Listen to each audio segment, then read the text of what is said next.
أعوذ بالله من الشيطان الرجيم. بسم الله الرحمن الرحيم. سأل سائل بعذاب واقع للكافرين ليس له دافع من الله ذي المعارج.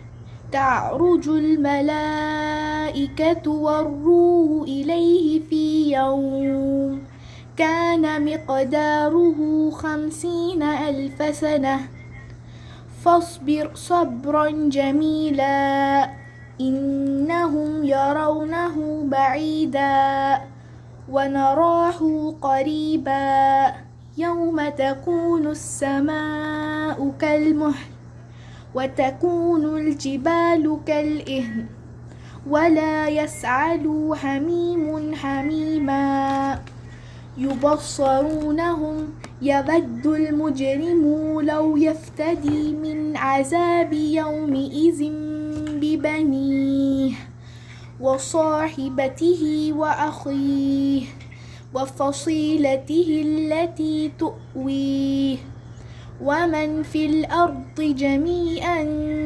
ثم ينجيه كلا إنها لظى نذاعة للشوى تدعو من أدبر وتولى وجمع فأوعى إن الإنسان خلق هلوعا إذا مساه الشر جزوعا وإذا مساه الخير منوعا إلا المصلين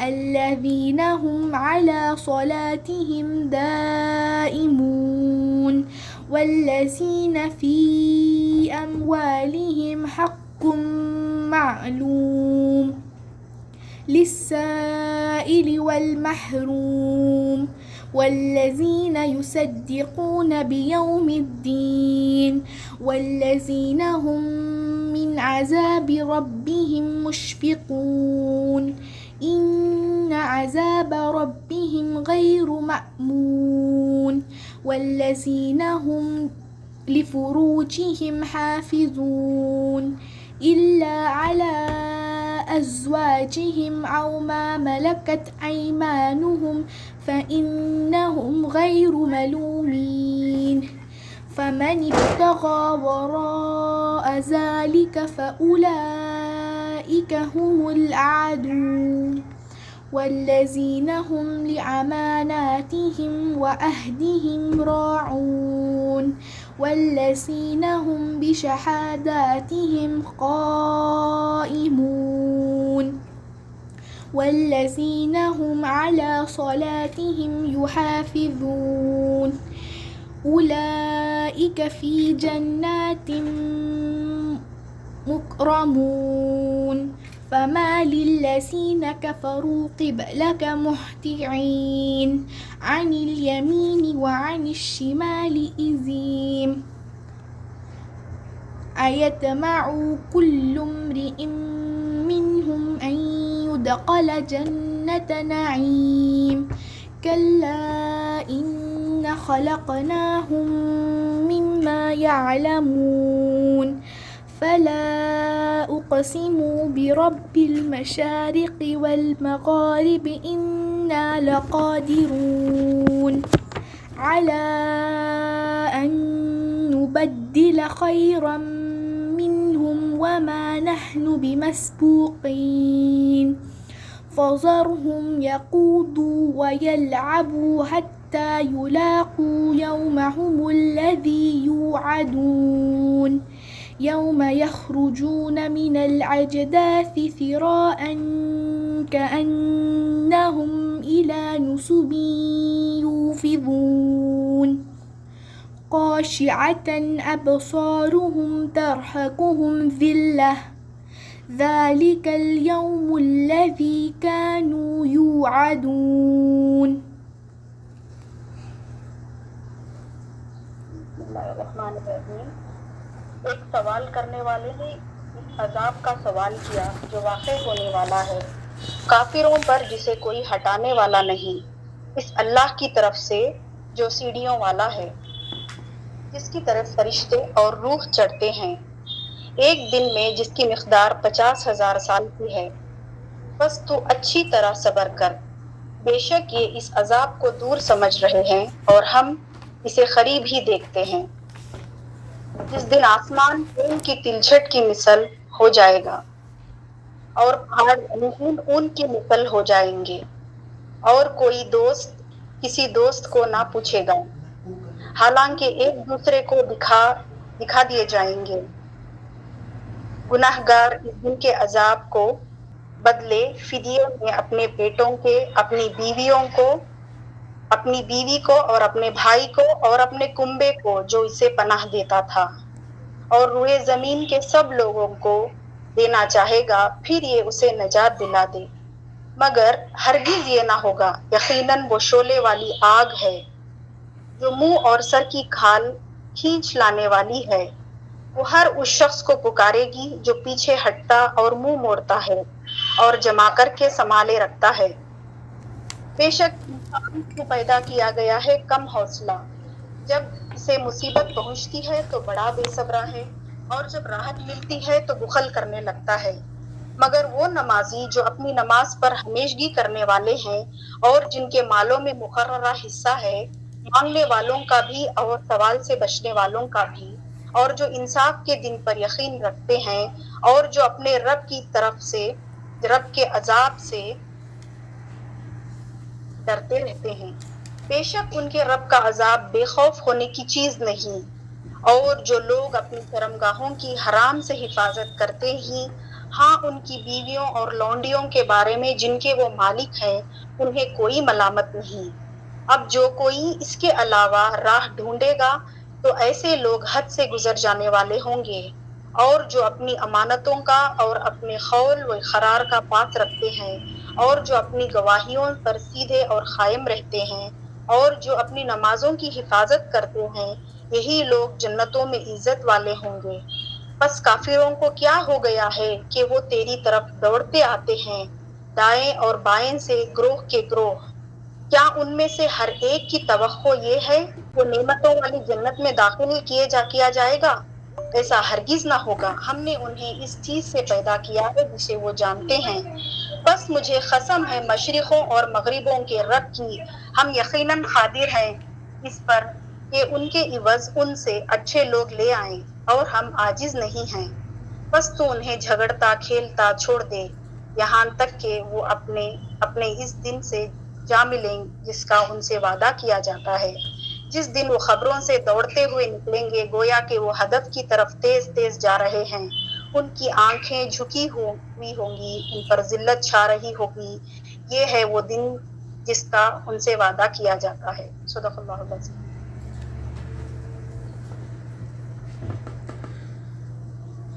السلام علیکم ورحمۃ اللہ وبرکاتہ۔ نحمدہ ونصلی علی رسولہ الکریم، اما بعد، فاعوذ باللہ من الشیطان الرجیم، بسم اللہ الرحمن الرحیم۔ ربی یسر ولا تعسر وتمم بالخیر وبک نستعین یا فتاح ربی زدنی علما رب اشرح لی صدری ویسر لی امری واحلل عقدۃ من لسانی یفقہوا قولی۔ الحمد للہ رب العالمین، والصلاة علی رسولہ الکریم وسید المرسلین واصحاب اجمعین۔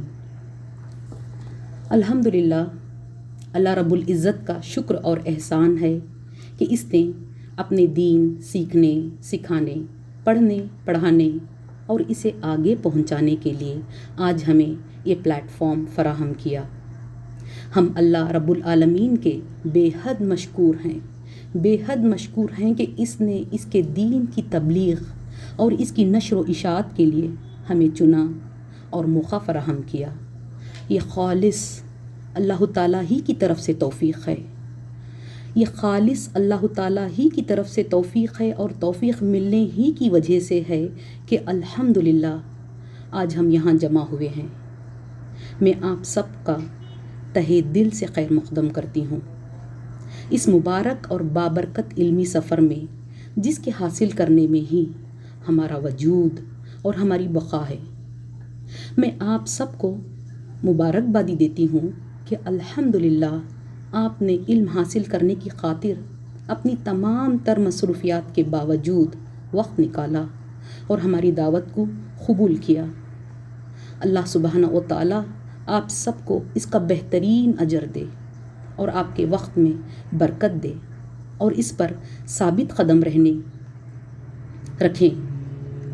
میں آپ کو اس وجہ سے بھی مبارکبادی دینا چاہوں گی کہ آپ نے اس بابرکت سفر کی طرف اپنا قدم بڑھایا۔ یقین جانیں کہ ہر سفر کی شروعات اور ہر منزل کی شروعات ایک اکیلے قدم بڑھانے سے ہی شروع ہوتی ہے۔ اللہ رب العزت سے دعا ہے کہ وہ ہمارے اس آگے بڑھائے ہوئے قدم کو منزل مقصود تک پہنچائے، ہمارے اس علمی ذوق و شوق کو برقرار رکھے اور ہمیں ہمارے اس مقصد میں کامیابی عطا کریں۔ حدیث میں آتا ہے طلب العلم فریضۃ علی کل مسلم، یعنی علم حاصل کرنا فرض ہے ہر مسلمان پر۔ یہ حدیث ابن ماجہ کی ہے۔ یہاں اس حدیث میں کہا گیا ہے کہ ہر مسلمان پر فرض ہے، یعنی عورت یا مرد کسی ایک کا نام نہیں لیا گیا۔ ہر مسلمان پر فرض یعنی عورت یا مرد کسی ایک کا نام نہیں لیا گیا اور نہ ہی مخصوص کسی ایک کے لیے کہا گیا ہے، بلکہ مسلمان میں عورت اور مرد دونوں ہی آ جاتے ہیں۔ آج علم میں ہم مسلمانوں کا کیا حال ہے؟ آج علمی میدان میں ہماری امت مسلمہ کس دوراہے پر کھڑی ہے؟ کیا ہمیں ہماری دینی تعلیمات یاد ہیں؟ ہم خود گواہ نہیں ہیں ہماری اس حالت کے؟ جب اللہ تعالیٰ نے قرآن حکیم نازل کیا تو پہلی وحی کی پہلی آیت کا پہلا لفظ تھا اقرا یعنی پڑھ۔ اس لفظ نے اور اللہ تعالیٰ کی اس کلام نے جب یہ نازل ہوا تو لوگوں کی زندگیاں بدل کر رکھ دی۔ جنہوں نے بھی اس کتاب کو پڑھا، عمل کیا اور اس کو اپنا راہ عمل بنایا، ان کی زندگیاں تبدیل ہو گئیں، کمپلیٹ ٹرانسفارم ہو گئی۔ اللہ تعالیٰ کے کلام نے ان کو پوری طرح بدل کر رکھ دیا۔ کامیابی نے ان کے قدم چومے اور وہ فاتح عالم بن گئے۔ ان کی کامیابی اور فتح کا راز اللہ تعالیٰ اور اس کے کلام کو مضبوطی سے پکڑے رہنے میں تھا۔ اس کے کلام پر عمل کرنے اور اس کو نافذ کرنے کی وجہ سے ہر میدان میں کامیابی ان کا خیر مقدم کرتی اور سارے زمانے میں ان جیسا کوئی نہیں تھا۔ ایک دن وہ تھا مسلمانوں کا سنہرا دور اور ایک آج کا دن ہے۔ واقعی آج بھی ہمارے جیسا زمانے میں کوئی نہیں ہے۔ اسی لیے تو علامہ اقبال نے کہا تھا، وہ زمانے میں معزز تھے مسلمان ہو کر اور تم خوار ہوئے تاریک قرآن ہو کر۔ ایک وقت وہ تھا جب مسلمان علم اور عمل کی وجہ سے ہر ایک میدان میں چھائے ہوئے تھے۔ ایک تہائی سے تقریباً آدھی دنیا یعنی کہ 1/3 to half of the known world پر ان کی حکومت تھی۔ مسلمان ہر ایک علم کے بانی فاؤنڈرز ہوا کرتے تھے اور ہیں۔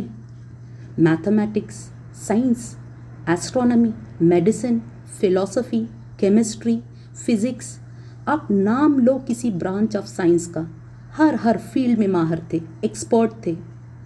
جب ہمارے مسلم سائنسدان، سائنٹسٹ نیو ڈسکوریز اور انوینشنز میں مصروف تھے، اپنی علمی تحقیق کر رہے تھے اور سولار سسٹم پر ریسرچ کر رہے تھے، تو کیا آپ کو پتہ ہے یورپ کا کیا حال تھا؟ وہ لوگ نہانے کو غلط ثابت کر رہے تھے۔ ان کے یہاں نہانا منع تھا، یعنی ان کے یہاں نہانا اور نہا کر پاک صاف ہونے کو معیوب سمجھا جاتا تھا. ان کے یہاں نہانے پر پابندی تھی. ان کے پاس پاکی صفائی کا کوئی کانسیپٹ نہیں تھا، بلکہ اس پر سے یہ ستم کہ ان کے کلسائیاں یعنی کہ ان کے چرچز نے اس پر پابندی لگا دی تھی، نہانے کو گناہ قرار دیا اور اس کے خلاف ورزی پر قید یا موت دونوں میں سے ایک طے تھی. یہ تھے یورپ کے ڈارک ایجز. پاک صاف ہونے کے لیے حمام یا واش رومز ہو، یا نہانے کے لیے شیمپو، بیٹھنے کے لیے کارپیٹس، یا علاج کرنے کے لیے ہاسپٹلز، یا پھر سرجری کے لیے آپریشن تھیٹرز، پڑھنے کے لیے یونیورسٹیز ہو، یا لکھنے کے لیے قلم، سیپریٹ کچنز، کافی، سب مسلمانوں کی سوچ اور تحقیق کا باعث ہے. وہ مسلمان ہی تھے جس نے لوگوں کو لباس تبدیل کرنا اور برش کرنا سکھایا. سوچیں، کیونکہ اسلام نے انہیں تعلیم دی تھی کہ حدیث ہے الطہور شطر الایمان، یہ صحیح مسلم کی حدیث ہے، یعنی پاکیزگی نصف ایمان ہے، نصف یعنی آدھا ایمان. اسلامی تعلیمات کی وجہ سے انہوں نے دل اور دنیا دونوں جیتے. ابن سینا جو مغرب میں ایویسینیا کے نام سے مشہور تھے، وہ فاؤنڈر ہیں ماڈرن میڈیسن کے. ان کی کتاب القانون فی الطب یعنی دا کینون آف میڈیسن، جو انہوں نے 1025 میں لکھی تھی، یعنی آج سے تقریباً 1000 سال پہلے، نیئرلی 1000 ایئرس پہلے.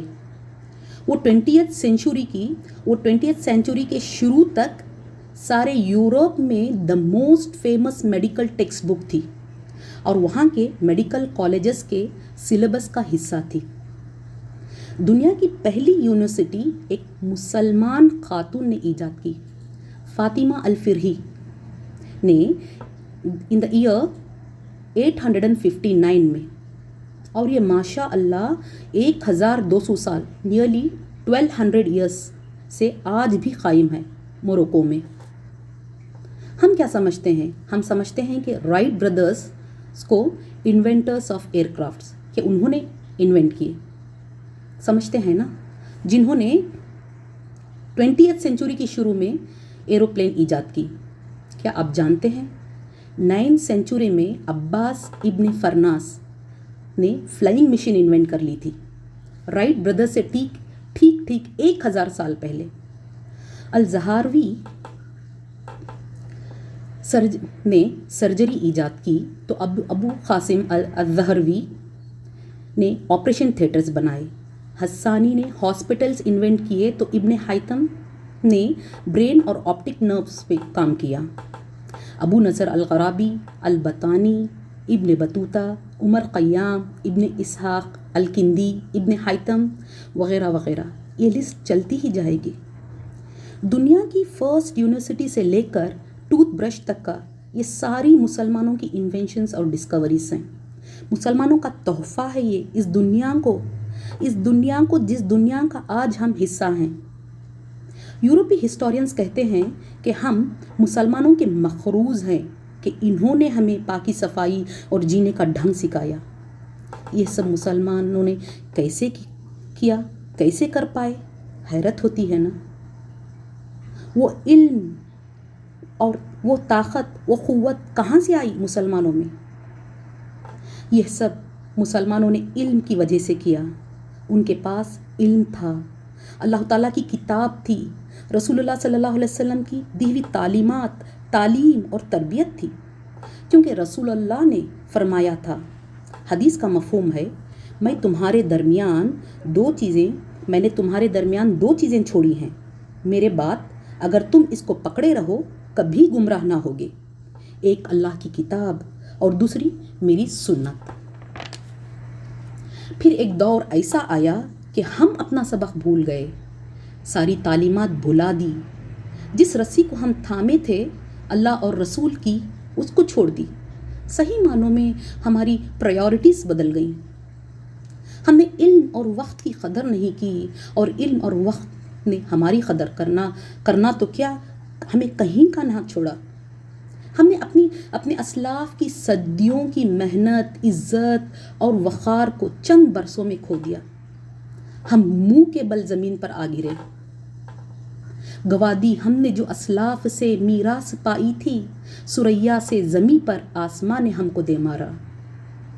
علم جس کے حاصل کرنے کا ہمیں حکم تھا، غیروں نے ہم کو ذلیل کر کے لے لیا، اور انہوں نے اس علم پر عمل کر کے ترقی کر لی. قرآن پر تحقیق کر کے انہوں نے ہم سے علم اور ترقی دونوں چھین لی. یورپ نے اسلام کے سنہری اصولوں پر عمل کر کے ہی ترقی کی ہے، اور یہ حقیقت ناقابل تردید ہے. اسی لیے تو علامہ اقبال نے کہا تھا، مگر وہ علم کے موتی کتابیں اپنے آبا کی جو دیکھے ان کو یورپ میں تو دل ہوتا ہے سپارہ. مغرب ہم سے ہمارا علم، سائنس اور ترقی کے راز لے گیا، اور بدلے میں ہمیں احساس کمتری اور فیشن کے نام پر بےہودگی دے دی، ماڈرن بنانے کے نام پر بے حیائی دے دی. ہم نے ان کی دی ہوئی ہر چیز کا ویلکم کیا جس سے ہم تباہ ہو سکتے تھے. انہوں نے ہمیں آزادی کے نام اور اس کے ساتھ غلط تعبیریں دے دی. پھر ایک وقت ایسا آیا کہ جب وہ لوگ چاند پر جا رہے تھے تو ہم کیا کر رہے تھے پتہ ہے؟ ہم ایک دوسرے پر بحث کرنے میں الجھے ہوئے تھے. وہ خلا اور پلانٹس ایکسپلور کرنے کے منصوبے بنا رہے تھے، تو ہم ایک دوسرے پر مسلمان نہ ہونے اور کفر کے فتوے لگانے میں لگے ہوئے تھے. وہ دن رات ریسرچ پر ریسرچ کر رہے ہیں، تو ہم اپنے لیٹ نائٹ پارٹیز میں مشغول ہیں. انہوں نے سویرے جاگنے کو اپنی کامیابی مانا، تو ہم نے موٹے موٹے رضائیوں میں اور لحافوں میں دن چڑھے سونے کو پسند کیا. انہوں نے حضرت عمر فاروق رضی اللہ عنہ کی سادگی اپنائی، تو ہم نے قارون کی عیاشی کو مقصد حیات بنا لیا. وہ لوگ بچوں کو زندگی کی حقیقت، کامیابی کے گولڈن رولز اور دنیا فتح کرنے کے راز سکھا رہے ہیں اور جینا سکھا رہے ہیں، تو ہم اپنے بچوں کو ایک دوسرے سے جیتنا سکھا رہے ہیں، دنیا خریدنے کے لیے پیسہ کمانا سکھا رہے ہیں. ہم ہماری نسلوں کو مادیت پرستی کی بھٹی میں جھونک رہے ہیں.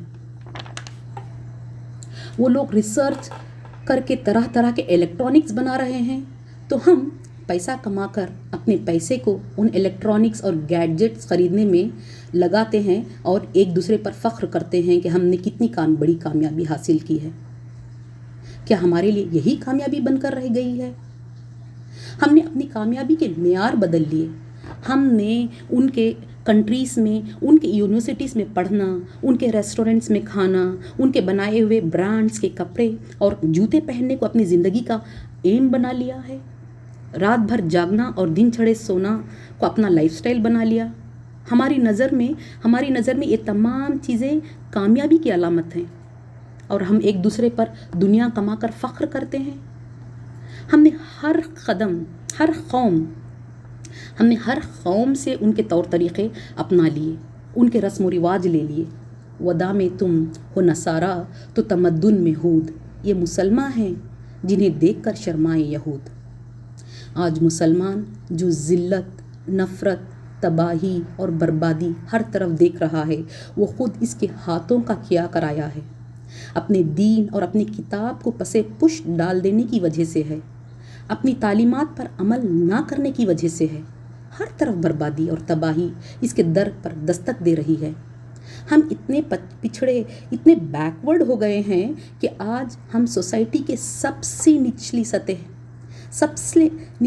دا موسٹ لوئسٹ لیول پر ہیں. اتنا نیچے کہ اب اس سے اور نیچے جانے کا راستہ ہی نہیں ہے. قلب میں سوز نہیں، روح میں احساس نہیں، کچھ بھی پیغام محمد کا تمہیں پاس نہیں. ہماری اس حالت کے ذمہ دار ہم خود ہیں، اور وہ ہم ہیں جنہوں نے اپنے رب کی نافرمانی کی. کرتے رہے.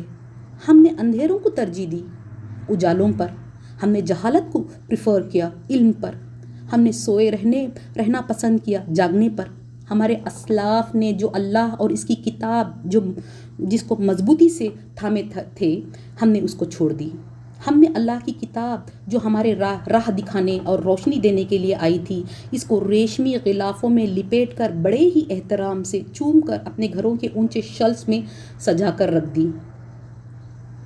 ہم اسے کبھی کبھار کھولتے بھی ہیں تو اپنے مردوں کو بخشنے کے لیے. جو کتاب زندوں کے لیے راہ دکھانے آئی تھی، مشعل راہ بن کر آئی تھی، ہم نے اس کو مردوں کی کتاب بنا کر رکھ دی. ہم نے کبھی کبھار پڑھا بھی تو صرف اپنے لبوں کو تکلیف دی، صرف زبانی حد تک. اس کو نہ جذب کرنا چاہا نہ عمل کیا. جذب کرنا اور عمل کرنا تو دور، ہم نے اس کو سمجھنے کی تک کوشش نہیں کی. جو کتاب ہمارے پڑھنے، پڑھانے، سیکھنے، سمجھنے اور عمل کرنے کے لیے ہے، کسی اور زبان میں ہم گنگنا کر رکھ دیتے ہیں. ہمارے اسلاف میں سے ایسے لوگ گزرے ہیں کہ جب تک وہ ایک آیت پڑھ کر اس پر عمل نہیں کر لیتے، ایک آیت پڑھ کر اس کو زندگی میں نہیں لے کے آتے، وہ آگے نہیں بڑھتے تھے. سبحان اللہ، یہ ہوتی ہے نا اللہ رب کائنات کی اطاعت اور اس کے کلام کا حق ادا کرنا. ایسے وفادار تھے ہمارے اسلاف کی وفا محمد سے تو ہم تیرے ہیں، یہ جہاں چیز ہے کیا، لوح و قلم تیرے ہیں. قرآن حکیم اس رب کی طرف سے ہے جس نے اس کائنات کو ہمیں اور اس کائنات کی ہر چیز کی تخلیق کی ہے. ہمارے رب نے ہمیں بنایا اور وہی جانتا ہے کہ ہمیں اس دنیا میں رہنے کے لیے کیا کیا ضروری ہے. قرآن مجید اس دنیا کو استعمال کرنے کی ایک گائیڈ ہے، ایک مینول ہے.